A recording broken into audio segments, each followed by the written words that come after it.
jaaykat yi ñu bëri xëyuñu lalkatu table yi ci jóge ci koñ bi dem ci gox bële pour jaayuñu. ndax ñu jiite ñoom ñuy bàyyi xel man souvent man. ba pare man lu ma si gën a bala sa daal chronique bi yaa ko war a ubbi waaye dafa mel ni ñun dañu la ko tàmbaleel daal ndax xol gu jeex. mais ñoom def nañ conseil ministériel au-delà du conseil des ministres avec le président Macky Sall nit ñi toogee ba waxtaan seen biir pourquoi woowuñu nit ñi waxtaan seen biir ñuy point de presse. te li askan bi di dund ñoom dunduñu ko seen doom yi dunduñu ko seen proche yi dunduñu ko parce que pourquoi am nañ ko. def nañ lii am nañ essence am nañ lépp. Passane à toi l'honneur. jërëjëf parce que li xam nga dëgg. boo kaa dégg Sahel dafa dal. daa ànd ak dal. da ngay parce que li ngeen di wax nii say dëgg du romb nopp te du maasu fen. Le transport coince le Sénégal. Coince le Sénégal, oui. Et a toujours coincé le Sénégal d'ailleurs. loolu moo la dëgg. après.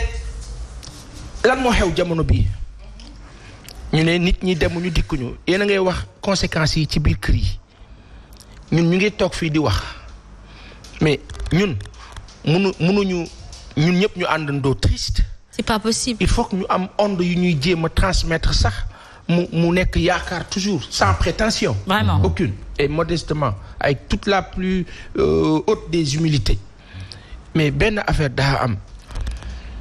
dañu toll Sénégal boo xam ni damay dégg ay kàddu yéen ñii de ne ci télé yi ak rajo yi di wax loolu faw ma wax ki ñëpp dégg ko fi.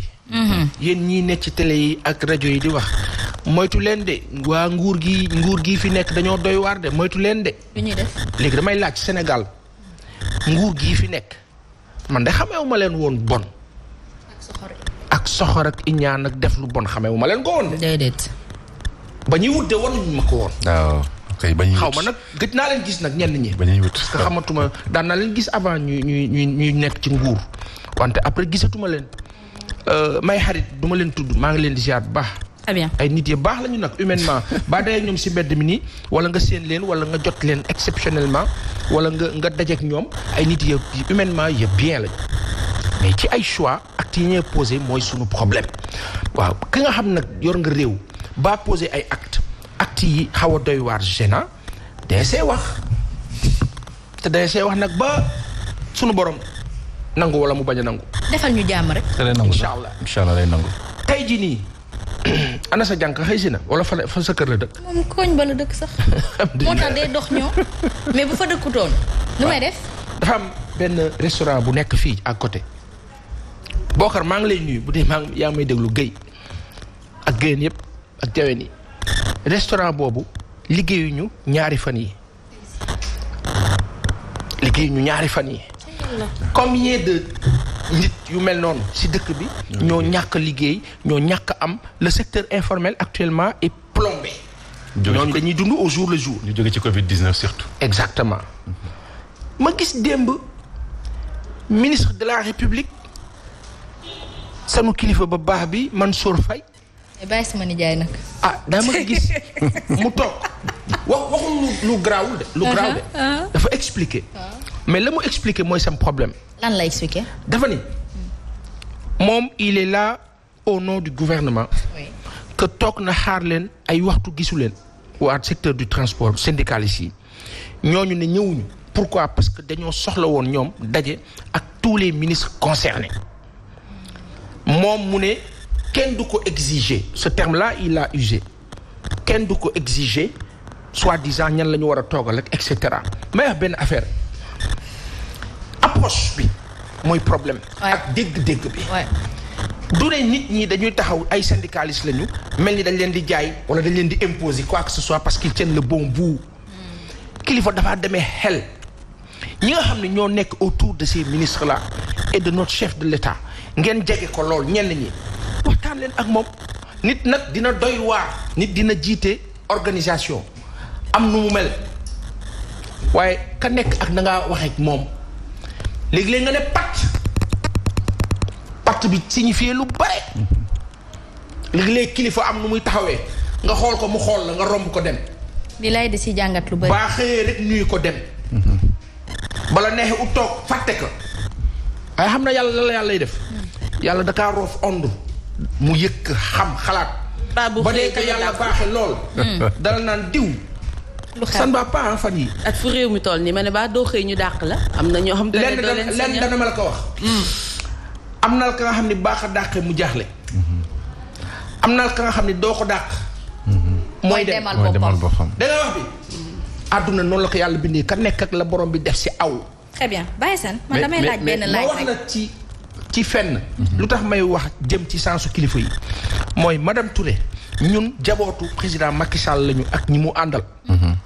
ñoom ñoo ñu war a yiir ñoom ñoo ñu war a protéger ñoom ñoo ñu war a gis nga romb ñu naan madame Touré ngi nee di dem mais dafa lan mooy problème dama gis miinam elle a pas une bonne mine xaaral ma woo ko téléphone yëg-yëg boobu ce sens de compassion d'affection d'amour profond c'est-à-dire loolu noonu ma dugg fii asma nga ne ma paasan tey nekkuloo de loolu dafa baax si diggante. très bien te kilifa yi nga xam ne ñoo jiite Sénégal. foofu lañ leen di woo ci wàll bi transport bi nii tey maam Sidi ak madame Touré tey transport bi dafa war a génn ci crise mais pour mu génn ci crise les ministres concernés ñu ngi Dakar. dem leen ngeen toog ak ñi nga xam ni ma jeexal rek chronique bi dem leen ngeen toog ak ñi nga xam ni ñooy les concernés. Asma est transporteur Maanta est transporteur Fama est transporteur da ngeen am jafe-jafe ci secteur bi man je suis concerné en tant que ministre Mame Sidi est concerné en tant que ministre après ñu ne ma non état bu doxee noonu on a délégué une personne pour vous parler certes mais toll nañ ci ay jamono négocier ngeen ba toll ba ñëwaat ba tollaat fii mais taxaw leen jëmmi jamono ngeen déglu nit yi. très bien pas Manta boobu. sur cette question man j'ai écouté Gora Khouma mais pas Assane man mun naa wax ni approuvé naa ay propos yu mu joxe parce que tamit mënuma concevoir mu concerner 6 ministres la veille. le directeur des transports ngeen nekk conseil des ministres. waaw mu woo leen ne leen vous allez rencontrer les 6 ministres concernés ñu changé waat discours bi mais les 6 ministres concernés moom d'après ci lu mu expliqué transporteurs yi ñoom rencontré nañ Mansour Faye auparavant seen grève bu njëkk bi c'était xam nga au mois de décembre léegi ñu rencontré leen ñu moom mu signé ci place où les ministres concernés un accord a été trouvé d'après ce qu'il a dit. léegi mais accord ñu concerné yooyu noonu mais ñoom bu ñu wàccee si tali bi bu ñu wanee lu ñu signé woon mais ñu nekk si dinaa leen non attends ñun Mansour Faye du suñu patron. pour les ministres concernés fu ñu dem wane dossier bu ñu signé woon les autres ministres. yeneen ministres yi ñooy naan Mansour Faye du suñu patron. warutoon signé suñu place daal maanaam. ñu bokk tutelu ministres yooyu noonu. waaw par exemple nga dem ci force de l'ordre ñu jàpp la ci circulation yi. nga wan leen accord ñu wane ne ñoom intérieur moo leen couvrir Mansour Faye du suñu boss. mais au-delà de ça mais bu leen wootee waatee waxtaan ngir ngay ministre signé waat même les mêmes accords mu représenté waat ces ministres là mais tu vas dire non. justement amul benn sens ça n'a pas de sens yow ku signé woon à la place de ces ministres là. mu bëgg la woote waat. fajul seen soxla ba pare bëgg la woowaat ne la man may représenté waat ñooñu voilà mënuñ toog mais ñoom nañ toog foog Sénégalais yi ñor na ni concrètement nañu toog ñoom ñi le ñu waxtaane parce que fu gëm naa ne réeróo rek moo ci mën a am. mais nag Baye Assane am na ñoo xamante ne nañu peut-être que ni ñuy waxee ak nit ñi dafa ça dépend de l'entourage nu ñu leen di gëmloo xam nga ñun fi dañoo mën a yëkkati nit aj la ca kaw te yàlla aju la. ñun dañoo mën lool dañoo mën lool ci suñu entourage moo tax nag nit ki buy wax ak ñun des fois day foog ne ni il a tout droit et tout lui est permis moi je pense qu'en cas de crise sa wax dafa war a gën a rafet gën a dal bu dee bëggoo ay nag une communication de crise sax communication de crise dafa am dëgg loolu pour une bonne et simple raison mooy l'attitude kilifa yi seen ay attitude lu tax ñoom attitude yooyu mooy loolu nga chuté mooy dafa am yàlla ils ont souvent des courettes waaw ñun dañu lay yëkkati te aju yàlla aju la aju kii moo lay tagg di woy sa maam kii moo lay wax lii ministre monsieur le ministre tey ni nga monsieur le ministre tey xanaa dafa am koo jotee li nga sañ sa tey ci quand vous vous entourez damay wax foofu d'hypocrite ay nit yi nga xam ni parce que tey sunu malheureusement sunu nomenclature d'État au Sénégal dañu bëri souvent ci jamono au temps de la méthode et de l'organisation du président Léopold Sédar Senghor loolu bokkoon na ci ay côté yu baax autorité ministérielle dafa mitikoon amoon taxawaay amoon jëfin ak doxalin aujourd'hui ce mythe-là est estompé pourquoi parce que simplement dañu xaw a génn ci niveau wu taxawaayu nguur si jamono le sens d'élévation ak hauteur bi kilifa yi daan am sauf que nag am na la kiy wax sànq madame Touré. waaw lan laa wax. moo la le fondement la nga xam ne ca suuf ba la xewee. ca suuf ba la. loolu noonu moo prédéterminé ci lépp la xew nii mooy que tey si on fait un casting on regardera qui est qui. mais man. ma wax la benn affaire. lan moo tax ba yàggul fii si Kébémer yéen ñëpp ngeen dégg que ñu ne sunu kilifa bi Mansour Faye dafa jotee ak ay policiers ci circulation bi. ñooñu dañ leen a sanctionné. policiers yi la ñuy sanctionné. parce que ci maa déglu kenn ci waa police bi ci scène ba la xew yow génn nga oto yi rang nañu ligne continue nga génn. ñu arrêté la nga naan xamu leen soi-disant mu ngi. léegi nga bàyyi sama nijaay. ka baax la. ku nit ku baax la nar moom ku ko dëkk baax la waaw. nga teg attitude nag la ñuy wax boo nekkee koo xam ne ci nguur gi nga nekk. mu concerne nañu boo génnee ligne continue te yow yaa war a joxe exemple. ñu arrêté la mais jouer le jeu kilifa nga. parce que yow sa amaana sa fa nga toll sa doole xajul sa ñooñu. lan nga def nga romb leen dem ca seen kilifa ñoom. boole leen ñu xëy ñu ne sanctionné leen. boole leen te yow fi nga taxawee ne ñu laaj la say ay këyit. laaj la say ay këyit. agent de police bi laaj la say ay këyit nga bañ ne doo ko joxe. nga teg si keneen ki ñëw ne la yaay kat ba doo joxe sa këyit nga ne xamu leen. loolu mooy avant tout ñàkk xam ne que tu es un citoyen. mooy ñàkk élever sa bopp au-dessus du citoyen sénégalais. exactement c'est ça en fait. man Asma man loolu lay joxe dagan baatu askan bi taxawaay bu nekk dinañ ko am. exactement mais bu ñuy wut suñu góor man ba mi moom ci loolu laa bëgg a wax sa paasan mooy que foog naa dañuy fàtte lan mooy seen rôle. xam nga tey da ngay non yaakaar naa ne que. xam nga des fois dara bu yéegee sa kaw lu ñuy wax. naan am na tubaab nu mu koy waxee tey fàtte naa mais bu dara yéegee sa kaw comme li ñu lay wax rek il faut toujours avoir la tête sur les épaules. parce que tey bu la amee lenn lu xaw a këf sa xel rek ba nga teg sa bopp foo yeggul foog naa ci ngay réer moo leen dal ndax tey. kon nga doon arriviste bi Asma tey fii nga toog nii. waaw tey boo ko doxalul sa wéy du rafet. waaw xoolal Eva Marie Coll Seck ni ko nit ñi di acclamer ci wàllum santé ni mu koy doxalinee ni mu ko doxalinee autant bi mu ko yorewee xoolal Aminata Mbengue Ndiaye. élevage ba nga xamante ne. saay bu ñu amee problème mu xar ñu ne ndeysaan Aminata Mbengue Ndiaye dina doon jël les devants. tey ñooñu nga xamante ne nag waaw ak jigéen day prévenir nag góor ñi kay ma wax la bëri nañu li nga wax ni jikko bii nga wax ni moom la tubaab di naan le comportement d'un arriviste il faut qu'ils arrêtent de vouloir paraître en tout respect nañu xam seen ay wareef tey ñi nga xam te ñuy ministre yi ñu soxla nii nañu xam ne ñoom lu ñu leen fi tegee pour loolu la kon nañ ko daal di xoolaat waxtaanee ko mu nekk kon dañuy toog seen bureau def ñu dara supposons bu ñuy wax. Et ce qui est gravissime dans ce que Pa Assane a relaté comme info mooy que gis ngeen Gambie on a touché ce point là tout à l'heure c'est-à-dire autorité warutul ñu sax wax leen autorité. ministre des sports ministre de transport moom ñooñu ay gaay nañu lañu. ça veut dire qu'aujourd'hui ñi nekk di def sécurité transport bi moom daf leen war a gën a dooleel. ne mais oui vous surveillez waaye man dama fàtte sama kii ñun ñi sax léeg-léeg dañuy waxtaanu jàmm ak ñoom ñu xam ne ni y a des choses qui sont humaines et que ça arrive mën nga pressé nga fàtte sa benn kayit wala nga foog ni mi ngi fii ndekete mi ngi ci beneen oto bi. mais tout s'explique. on ne prend pas la force au-dessus des gens te nañ bàyyi boole bi dem boole la sa kilifa ñu sanctionné. mais Sénégalais xamul mënul kilifteef.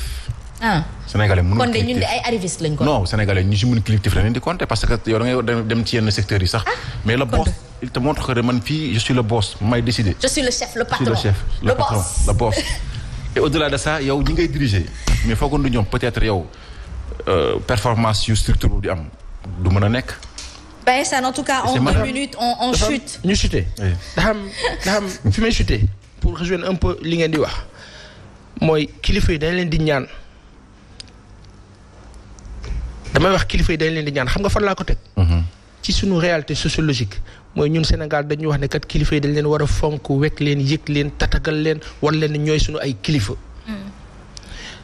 mais bu la kilifa bi wegul foofu nag question la mooy que tey lan mooy jafe-jafe ñi nga xam ne ñoo jiite Sénégal ba ñu mel ni ñu respecté wul Sénégalais yi ci seen comportement ci seen defin ci seen taxawaay lépp ñu ngi ko teg ci dama lay sanctionné wala boog ma jox la xaalis nga def li ma bëgg. loolu problème la. Saliou Fédior DG Poste Finance xulli leen fii xulli leen. xulli leen nag am na ku ma message keroog naan ma bàyyil xulli. man xulli làkkab lébu la.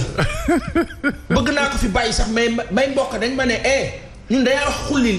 am nga dégg boo demee si Haalpulaar dañuy wax ñoom leneen am na nu ñu koy waxee xoolal. boo demee ci njaago yi am na ñu kaa waxee. baleen ma wax xullil. ma ne c'est pas péjoratif. moo la xullil xam na mu demee. moo la déglu ma ba baax. mais mën nañoo xaalis wala insistance. ñu ne non baaxee xaalis da ngaa neexal. waaw. man de maa moom loolu waaye qui se sont morts se mouche. ah mouché wu Saliou Fédior lu doy waar a am foofu laay tëjee. pour wax 2 poids 2 mesures injustice bi am Sénégal ak ni ñoo taxawee tey nguuru Sénégal bu seen 6 ministres yooyu concerné demee toog ak ñii du question da ngeen wàcc seen bopp. bala ma dee ñu naan état doit rester régalien et fort loolu tubaab moo ñu koy jàngal mais tubaab doxewul noonu. bu doon ñoom la 24 heures ñu toog ak ñoom. te laata loolu ca préavis ba. dañ leen di woo ne leen grève du fi am kaay leen ñu waxtaan. mais comme fii ñun dafa am nu ñuy demee dañ lay jaay doole am nu ñuy taxawee moo dal Saliou Fédior. laaj leen ma lu ko dal ma cité foofu. Saliou Fédior dafa nekk DG Poste Finance mu gis 1,5 milliard yu ñu détourné. muy laaj xaalis bi porter plainte xëy ñu dàq ko moom.